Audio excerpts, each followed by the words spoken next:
എൻ്റെ നമ്മുടെ സ്വപ്ന ചിത്രങ്ങളിലേക്ക് സ്വാഗതം. ഇന്ന് ഞാൻ പരിചയപ്പെടുത്തുന്ന സിനിമ ദി ഫിസിഷ്യൻ ആണ്, അതായത് മലയാളത്തിൽ വൈദ്യർ. ഇതൊരു ജർമ്മൻ സിനിമയാണ്.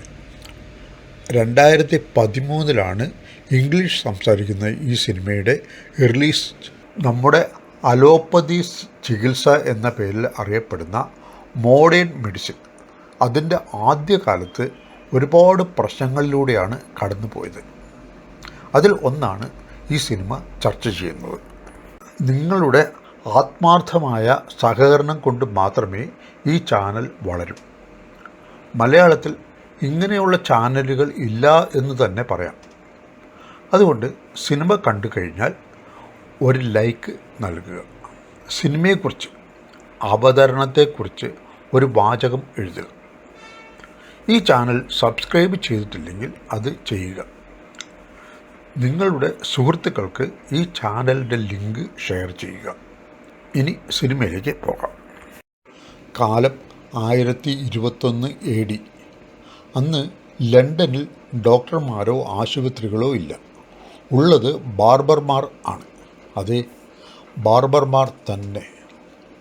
അവർ നാടുനീളെ സഞ്ചരിച്ച് വാചകമടിയും മാജിക്കും കാണിക്കും, ആളുകളെ ആകർഷിക്കും. പിന്നെ ഭ്രാന്തൻ ചികിത്സയാണ്. രക്ഷപ്പെടുന്നതിനേക്കാൾ രക്ഷപ്പെടാത്തവരാണ് കൂടുതൽ. ഒരു കുടിലിൽ ഒരു അമ്മയും 3 കൊച്ചുമക്കളും ജീവിച്ചിരുന്നു. ഒരു ദിവസം രാത്രി അമ്മയ്ക്ക് വയറുവേദന കലശലായി. മകൻ അവരുടെ കഴുത്തിൽ കൈവച്ചപ്പോൾ അവന് തോന്നി അമ്മ രക്ഷപ്പെടില്ല എന്ന്. അവൻ ആ രാത്രിയിൽ ബാർബറുടെ അടുത്തേക്ക് ഓടുന്നു. ബാർബറും അവനും എത്തിയപ്പോൾ കാണുന്നത് അച്ഛൻ അന്ത്യകൂദാശ നൽകുന്നതാണ്. ബാർബർക്ക് ഒന്നും ചെയ്യാൻ കഴിയില്ല. രാവിലെ അവരുടെ വീട്ടിലെ വസ്തുക്കൾ എല്ലാം ഓരോരുത്തരായി കൊണ്ടുപോയി. അവൻ്റെ 2 അനുജത്തിമാരെയും ഒരാൾ കൊണ്ടുപോയി. ഞാൻ എന്ത് ചെയ്യണമെന്ന് അച്ഛനോട് ചോദിച്ചപ്പോൾ ദൈവത്തോട് പ്രാർത്ഥിക്കണം എന്നാണ് അച്ഛൻ പറയുന്നത്. അവൻ നേരെ ബാർബറുടെ അടുത്തേക്ക് ചെന്നു. അയാൾ അവനെ ആട്ടിപ്പായിച്ചെങ്കിലും പിന്നീട് അവനെ സ്വീകരിച്ചു. ബാർബർമാരുടെ ചികിത്സയ്ക്ക് 2 ഉദാഹരണങ്ങൾ ഇതാ. ഒരു സ്ത്രീ കൈവേദനയ്ക്ക് ബാർബറെ കാണാൻ വന്നു. ബാർബർ അവളെ കസേരയിൽ ഇരുത്തി കൈ നീട്ടി പിടിച്ച് ഒരൊറ്റ വലി. അയ്യോ എന്ന് അവൾ അലറുന്നു. പിന്നെ ഒരു വൃദ്ധൻ, അയാളുടെ പല്ല് പറിക്കാനാണ് ബാർബറെ കാണാൻ വന്നത്. ബാർബർ ഒരു കൊടിൽ വച്ച് ഒരൊറ്റ വലി, പല്ല് പുറത്തു വന്നു. ഈ രീതിയിലാണ് ചികിത്സ. പിറ്റേന്ന് രാവിലെ അയാൾ മരിച്ചു. ജനക്കൂട്ടം സംഘടിച്ച് വടികളുമായി അവരെ ബാർബറെ ചോദിക്കാൻ വന്നു. 2 പേരെയും ആക്രമിച്ചു. അവരുടെ വണ്ടിയും തീ വച്ച് പോകുന്നു. പുതിയൊരു വണ്ടി തന്നെ ഉണ്ടാക്കേണ്ടി വന്നു സ്ഥലം വിടാൻ. സ്നാനഘട്ടത്തിൽ ഒരാളാണ് റോബിനോട് പറയുന്നത്, നിൻ്റെ ഗുരുവിനെ പാലത്തിൻ്റെ അടിയിൽ ജൂതന്മാരുണ്ട്, അവരെ കാണിക്കുക. അയാൾക്ക് തീരെ കണ്ണ് കാണുന്നില്ല എന്ന്. ജൂതരെ കാണാൻ അവർ പോയി. അവർ ഗുരുവിൻ്റെ കണ്ണ് പരിശോധിച്ചിട്ട് പറഞ്ഞു, നോക്കാം, ആദ്യം 30 നാണയം കെട്ടിവെക്കണം, ഫീസായി. അവർ 30 നാണയം കെട്ടിവെച്ചു. അവർ ഗുരുവിൻ്റെ കണ്ണ് ഓപ്പറേറ്റ് ചെയ്തു. പിറ്റേ ദിവസം അവർ റോബിനോട് കണ്ണിൻ്റെ ബാൻഡേജ് അഴിച്ചു നോക്കാൻ പറയുന്നു. അവൻ അത് ചെയ്യുന്നു. ഗുരുവിൻ്റെ കണ്ണിന് ക്ലിയർ കാഴ്ചയുണ്ട്. റോബിൻ അത്ഭുതപ്പെട്ടു. എൻ്റെ ഗുരുവിൻ്റെ കണ്ണിൽ നിങ്ങൾ എന്താണ് ചെയ്തത്? ഇത് എവിടെ നിന്നാണ് പഠിച്ചത്? ഇസ്ഫഹാൻ എന്ന സ്ഥലത്ത് നിന്ന് ജൂതൻ പറഞ്ഞു. ജൂതൻ ഒരു മാപ്പ് നിവർത്തി വച്ചിട്ട് അതിൽ ലണ്ടൻ കാണിച്ചു കൊടുക്കുന്നു. എന്നിട്ട് ഇസ്ഫഹാൻ കാണിച്ചു കൊടുക്കുന്നു. ലോകം കണ്ടിട്ടുള്ളതിൽ വെച്ച് ഏറ്റവും മികച്ച ഡോക്ടർമാർ അവിടെയാണ് പഠിപ്പിക്കുന്നത്. പിന്നെ ഇബ്നു സീന, ലോകത്തിൽ ആർക്കും ഇവൻ്റെ അത്രയും ജ്ഞാനവും അറിവുമില്ല എന്ന് അത്ഭുതത്തോടെ ആ ജൂതൻ പറയുന്നു. ശാരീരിക രോഗങ്ങൾ സുഖപ്പെടുത്താൻ അദ്ദേഹത്തിന് കഴിയുമോ? ഇബ്നു സീനയ്ക്ക് നിരവധി രോഗങ്ങൾ സുഖപ്പെടുത്താൻ കഴിയും. അവിടെ എത്താൻ എത്ര സമയമെടുക്കും? ഒരു വർഷത്തിലേറെ സമയമെടുക്കും എന്നാണ് ജൂതൻ പറയുന്നത്. ആദ്യം നമ്മൾ ഇംഗ്ലണ്ടിൻ്റെ തെക്കൻ തീരത്തുകൂടി പോകണം. പിന്നെ ചാനൽ മുറിച്ച് കടക്കുക. എന്നിട്ട് ഫ്രാൻസിലേക്ക് കയറുക. ആഫ്രിക്കയുടെ തീരത്ത് എത്താൻ ഒരു ബോട്ടിൽ പോവുക. ഇപ്പോൾ ഈജിപ്തിൽ എത്തുന്നു. പിന്നെയാണ് മുസ്ലിം ലോകം ആരംഭിക്കുന്നത്. അറേബ്യ, പേർഷ്യ തുടങ്ങിയവ. ക്രിസ്ത്യാനികൾക്ക് അവിടെ പ്രവേശനമില്ല, ജൂതന്മാർക്ക് മാത്രമേ പ്രവേശനമുള്ളൂ എന്നുകൂടി ജൂതൻ പറയുന്നു. റോബ് യാത്ര പോകാൻ തീരുമാനിച്ചു. അവൻ ഗുരുവിനോട് യാത്ര പറഞ്ഞു. ഗുരു അവനെ തെക്കൻ തീരത്ത് കൊണ്ടുവിട്ടു. എന്നിട്ട് കുറച്ച് പണവും കയ്യിൽ വെച്ച് കൊടുത്തു. അവൻ ഏകനായി നടന്നു. ചാനൽ മുറിച്ച് കടന്ന് ഫ്രാൻസ് തരണം ചെയ്ത് ബോട്ടിൽ യാത്ര ചെയ്ത് ഈജിപ്തിൽ എത്തി. ഇനി മരുഭൂമി താണ്ടണം. അതിന് ഒരു കവട സംഘത്തിൻ്റെ കൂടെ യാത്ര ആരംഭിച്ചു. ഭൂമിയിലെ യാത്രയ്ക്ക് മുമ്പായി തന്നെ ജൂതൻ പറഞ്ഞതുപോലെ റോബ് തൻ്റെ അഗ്രചർമ്മം മുറിച്ചു മാറ്റി. മരുഭൂമിയിലെ യാത്ര ആയാസരഹിതമായി തുടരുന്നു. റോബിന് ഒരു കൂട്ടുകാരി കിട്ടി, റബേക്ക, ഒരു പുസ്തകപ്പൂവ്. പക്ഷേ അവൾ വായിച്ച കഥകൾ അവന് പറഞ്ഞു കൊടുത്തു. അവളുടെ യാത്ര രഹസ്യമാണെന്ന് അവൾ റോബിനോട് പറഞ്ഞു. അപ്പോഴാണ് മരുഭൂമിയിൽ മണൽക്കാറ്റ് ആഞ്ഞടിക്കുന്നത്.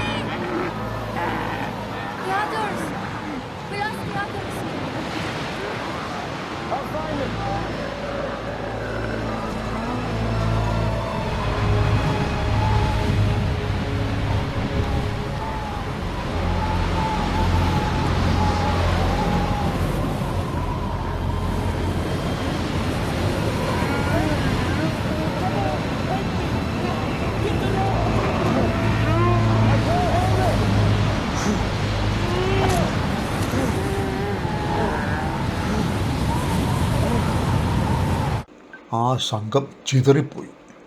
കാറ്റ് ശമിച്ചപ്പോൾ റോബും സംഘത്തിൻ്റെ തലവനുമല്ലാതെ വേറെ ആരും അവശേഷിച്ചില്ല. പാവം റബേക്ക പോലും.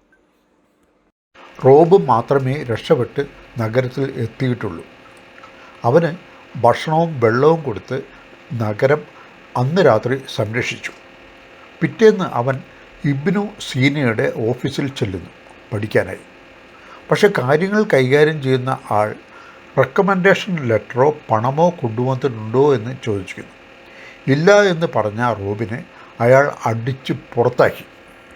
വെളിയിൽ റോഡിൽ കിടന്ന റോബിനെ ഒരു കുറിയ ആൾ എടുത്ത് ഹോസ്പിറ്റലിൽ ആക്കി. അയാൾ തന്നെ റോബിനെ ശുശ്രൂഷിച്ചു. അവൻ ആ മനുഷ്യനോട് പറയുന്നത്, ഞാൻ ഇബ്നു സീനയുടെ അടുത്ത് പഠിക്കാൻ വളരെ ദൂരെ നിന്നും വന്നതാണ്. അവരെന്നെ പ്രവേശിപ്പിച്ചില്ല. ലോകം കണ്ട ഏറ്റവും വലിയ ടീച്ചറും ഡോക്ടറുമാണ് അദ്ദേഹം എന്നും റോബിൻ പറയുന്നു. അത്രയ്ക്കൊന്നും ഇല്ല എന്ന് ആ മനുഷ്യൻ പറയുന്നു. എന്നിട്ട് ഇപ്പോൾ താങ്കൾ വിശ്രമിക്കൂ, പാഠം പിന്നെ ആവാം എന്ന് പറഞ്ഞു പോകുന്നു. 2 ദിവസം കഴിഞ്ഞപ്പോൾ ആ കൗണ്ടറിലെ മനുഷ്യൻ റോബിന് വേണ്ട ഡ്രസ്സുമായി വന്നിട്ട് വേഗം ഡ്രസ്സ് മാറി ക്ലാസ്സിലേക്ക് പോകൂ എന്നാണ് പറയുന്നത്. അവൻ ക്ലാസ്സിൽ ചെല്ലുമ്പോൾ ആ കൊറിയ മനുഷ്യനാണ് പഠിപ്പിക്കുന്നത്. അവൻ അത്ഭുതത്തോടെ മനസ്സിലാക്കുന്നു, ഇതാണ് ലോകപ്രശസ്തനായ ഇബ്നു സീന. റോബ് നല്ലൊരു വിദ്യാർത്ഥിയായിരുന്നു. പാഠങ്ങളെല്ലാം നന്നായി പഠിച്ച് അത് മാഷിൻ്റെ സാന്നിധ്യത്തിൽ രോഗികളിൽ പ്രയോഗിച്ച് സഹവിദ്യാർത്ഥികളുടെ സ്നേഹം സമ്പാദിച്ച കുട്ടി. രാവിൽ നക്ഷത്ര പഠനം ഉണ്ട്. അതിലും റോബ് പങ്കെടുക്കുന്നു. ദിവസം രാജാവ് ഇബ്നു സീനയെ വിളിപ്പിച്ചു. അന്നത്തെ കാലത്തെ ഒരുമാതിരി പുരോഗമന പക്ഷക്കാരനാണ് രാജാവ്. അയാളും ഇബ്നു സീനയും തമ്മിൽ അടുപ്പത്തിലാണ്. ഇബ്നു സീനയുടെ ഗവേഷണത്തിൽ അദ്ദേഹത്തിന് യോജിപ്പാണ്, സപ്പോർട്ടുമാണ്. പക്ഷേ മുസ്ലിമുകളിൽ ഒരു വിഭാഗത്തിന് രാജാവിനോടും ഇബ്നു സീനയോടും വെറുപ്പാണ്. മതവിശ്വാസത്തിൻ്റെ അന്ധകാരത്തിൽ ഇബ്നു സീനയുടെ അറിവ് വെളിച്ചം കടത്തിവിടുന്നു എന്നതാണ് കാരണം. അതുപോലെ തന്നെ പുരോഗമന പക്ഷക്കാരനായ രാജാവിനെയും അവർ വെറുക്കുന്നു. പള്ളികളിൽ മതപ്രഭാഷണങ്ങളിൽ പുരോഹിതന്മാർ ആണ് ജനങ്ങളിൽ വെറുപ്പ് കുത്തിവയ്ക്കുന്നത്. പിന്നെ ജൂതന്മാരുടെ പള്ളി, പ്രാർത്ഥനയും പ്രഭാഷണവും ഉണ്ട് അവിടെ. റോബ് എന്ന ജെസ്സി ബെഞ്ചമിൻ അതിൽ പങ്കെടുക്കുന്നു. ഒരു ദിവസം ജെസ്സിയുടെ സഹപാഠി ഒരു മനുഷ്യനെ പരിചയപ്പെടുന്നു. ബാർ കപ്പേറ. പണക്കാരനും ഉദാരമതിയുമാണ് അയാൾ. ബാർ ജെസ്സിയെ പരിചയപ്പെട്ടു. ഇംഗ്ലണ്ടിൽ നിന്നാണ് വരുന്നത് എന്ന് കേട്ടപ്പോൾ ബാർ പറയുന്നത്, ഞാൻ വിവാഹം കഴിക്കാൻ പോകുന്ന ഒരു പെണ്ണുണ്ട്, അവളെ കൂടി ഒന്ന് പരിചയപ്പെടാം എന്ന് പറഞ്ഞ് ഒരാളെ പരിചയപ്പെടുത്തുന്നു. അത് നമ്മുടെ റബേക്ക ആയിരുന്നു. രണ്ടുപേരും കണ്ണു തള്ളി നിൽക്കുന്നു. മണൽക്കാറ്റ് ഉണ്ടായ നിമിഷം തന്നെ അവളെ രഹസ്യമായി പിന്തുടർന്ന ബാറിൻ്റെ ആളുകൾ രക്ഷപ്പെടുത്തിയതാണ്.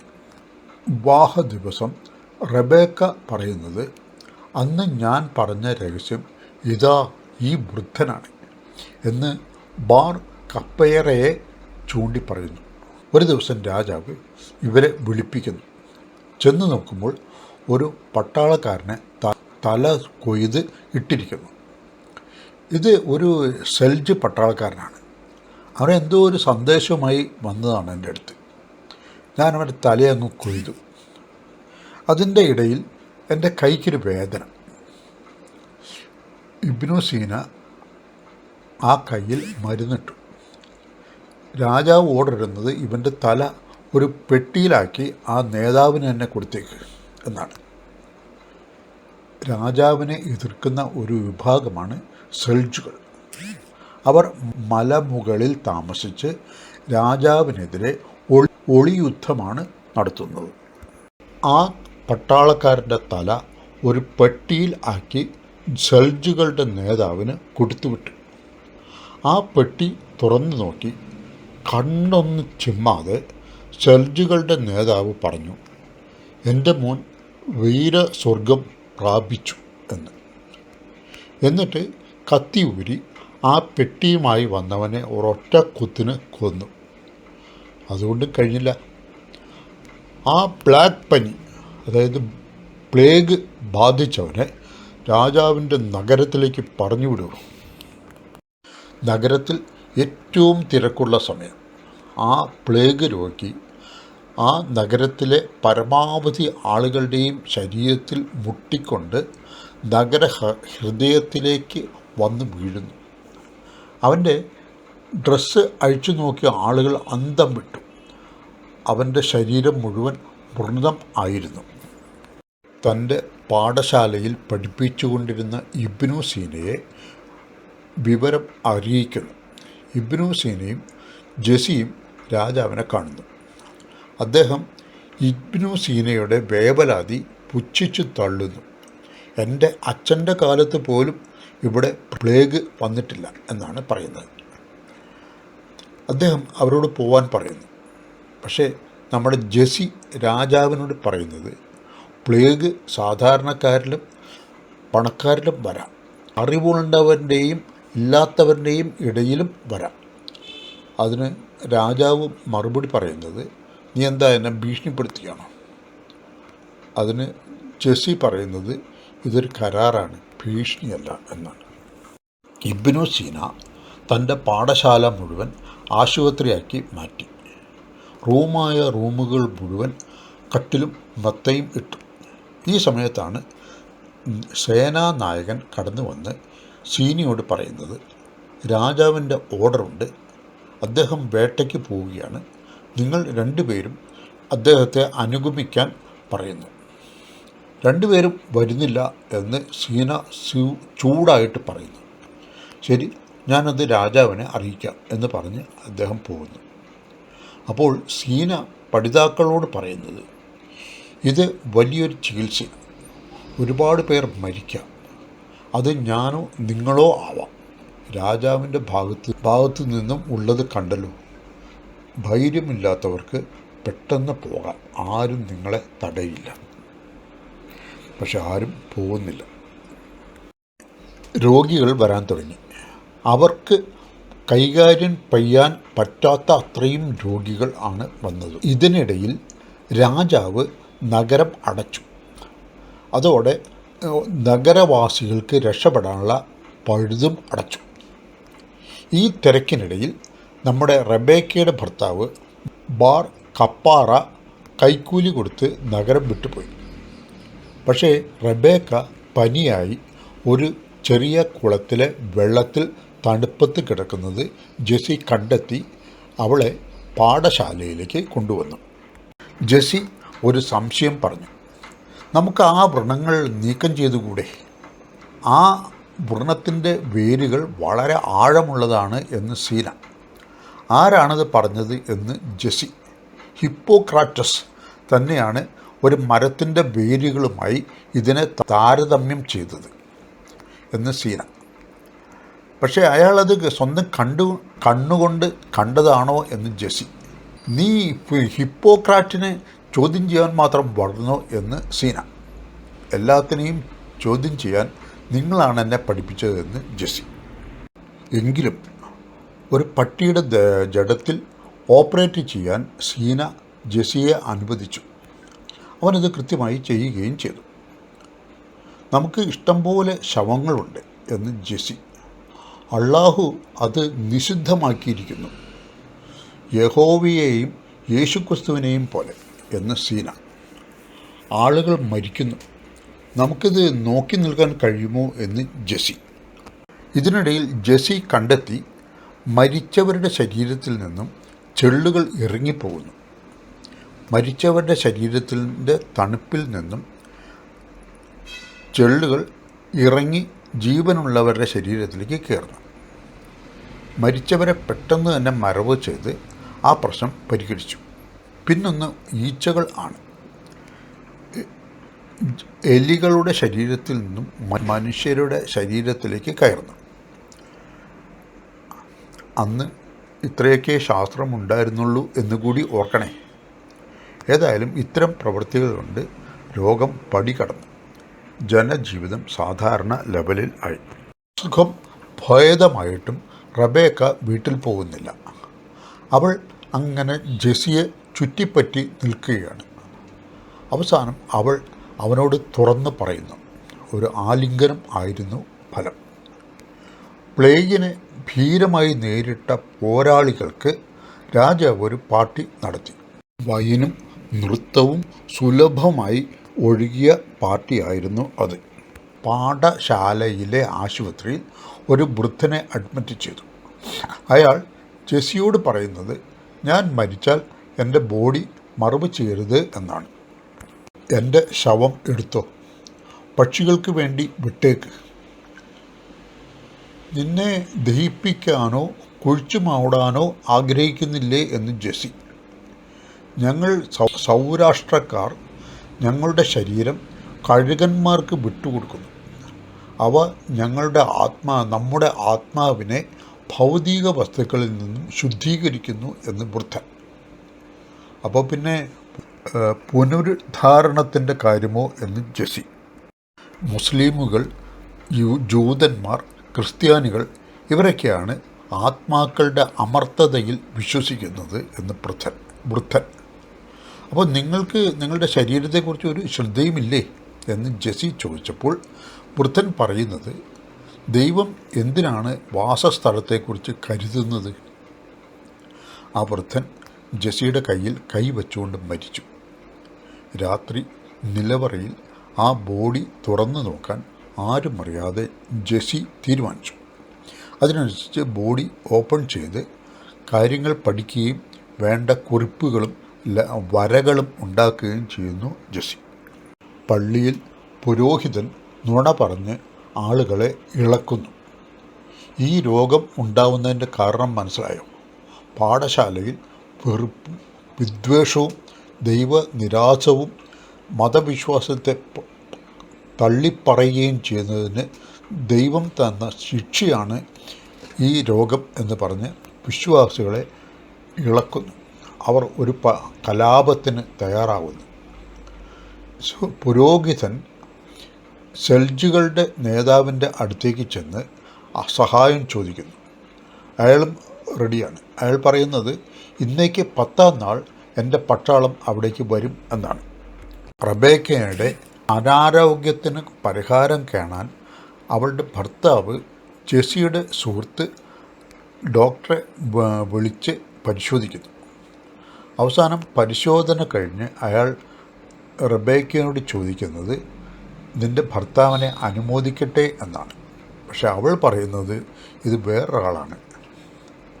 കൃത്യമായിട്ട് പറയുന്നില്ലെങ്കിലും ചില സൂചനകൾ അവന് നൽകുന്നുണ്ട്.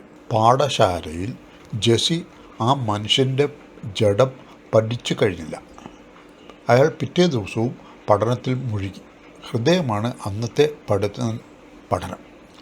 പക്ഷേ മുസ്ലിം തീവ്രവാദികൾ അവനെ അറസ്റ്റ് ചെയ്യുന്നു.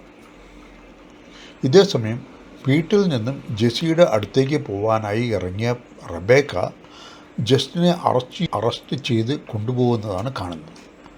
അവളുടെ ഭർത്താവ് വന്ന് അവളെ വീട്ടിലേക്ക് കൊണ്ടുപോവുകയും ചെയ്യുന്നു. രാത്രി ജയിലിൽ പാർപ്പിച്ച് ജെസ്സിയെ പിറ്റേന്ന് മതകോടതിയിൽ ഹാജരാക്കുന്നു. അവിടെ ഇബ്നു സീനയുമുണ്ട്. കോടതിയിലേക്ക് കയറും മുമ്പ് ജെസ്സിയുടെ സുഹൃത്ത് വന്ന് പറയുന്നത് റബേക്കയെ കുറ്റത്തിന് അറസ്റ്റ് ചെയ്തു, നാളെ കല്ലെറിഞ്ഞ് കൊല്ലും എന്നാണ്. വിചാരണ ഏകപക്ഷീയമായിരുന്നു. ജെസ്സി വരച്ച ഡ്രോയിങ്ങുകൾ ആ ജഡം ഒക്കെയാണ് തെളിവായി ഹാജരാക്കിയത്.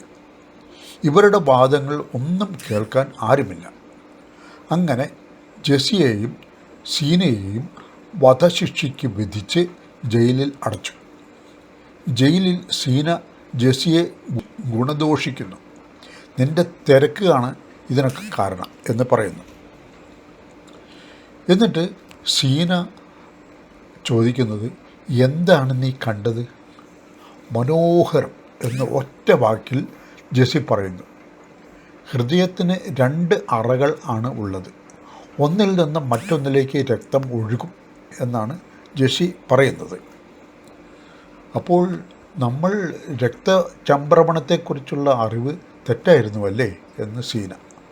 എല്ലാം പറയൂ, വിശദമായി പറയൂ എന്ന് സീന ജെസ്സി അത് വിശദമായി പറയുന്നു. ഒരു അട്ടിമറിയിലൂടെ മതപുരോഹിതനെ തോൽപ്പിച്ച് രാജാവിൻ്റെ മുന്നിൽ കൊണ്ടുവന്നു. പക്ഷേ രാജാവിന് ശക്തമായ വയറുവേദന. പുരോഹിതനെ ചോദ്യം ചെയ്യുമ്പോൾ അദ്ദേഹം ബോധരഹിതനായി വീഴുന്നു. ആ കുഴപ്പത്തിൽ അവിടെ നിന്നും രക്ഷപ്പെട്ട പുരോഹിതൻ സെൽജുത്തുമായി തിരിച്ചു വരുന്നു. ഇതിനിടയിൽ വധശിക്ഷ നടത്താൻ ഒരുങ്ങിയ പുരോഹിതൻ്റെ ആളുകളെ കൊന്ന് രാജാവിൻ്റെ സൈന്യം ഇബ്നു സീനയെയും ജെസ്സിയെയും രാജാവിൻ്റെ അടുത്ത് എത്തിക്കുന്നു. രാജാവ് അപ്പൻഡിസൈറ്റിനുള്ള ഓപ്പറേഷൻ നിർബന്ധിച്ച് അവരെ കൊണ്ട് ചെയ്യിക്കുന്നു. അതിനു മുമ്പായി ജെസ്സി 2 നിർദ്ദേശമാണ് വച്ചത്. 1 റബേക്കയെ മോചിപ്പിക്കുക, 2 അക്കൂട്ടത്തിലുള്ള സുഹൃത്തിനെ ഇവിടെ എത്തിക്കുക. ഓപ്പറേഷൻ നടക്കുന്നു. ഇതിനിടയിൽ സെൽബിത്തുകാർ നഗരം ആക്രമിക്കുന്നു. പാഠശാല അഗ്നിക്ക് ഇരയാക്കുന്നു. ഓപ്പറേഷൻ നന്നായി കഴിഞ്ഞു. രാജാവ് ജെസ്സിയോടും കൂട്ടരോടും പറയുന്നത് കിഴക്കേ ഗേറ്റ് വഴി പോകണം. എൻ്റെ പട്ടാളം അകമ്പടിയായി വരും. സുരക്ഷിതമാണ് ആ വഴി. അതിനുശേഷം രാജാവ് പട്ടാള കുപ്പായവുമിട്ട് പടയ്ക്ക് ഇറങ്ങുന്നു. ജെസ്സിയും റബേക്കയും കൂട്ടരും കിഴക്കേ ഗേറ്റ് വഴി പോകുന്നു. പെട്ടെന്നാണ് സീനയെ കാണാതാവുന്നത്.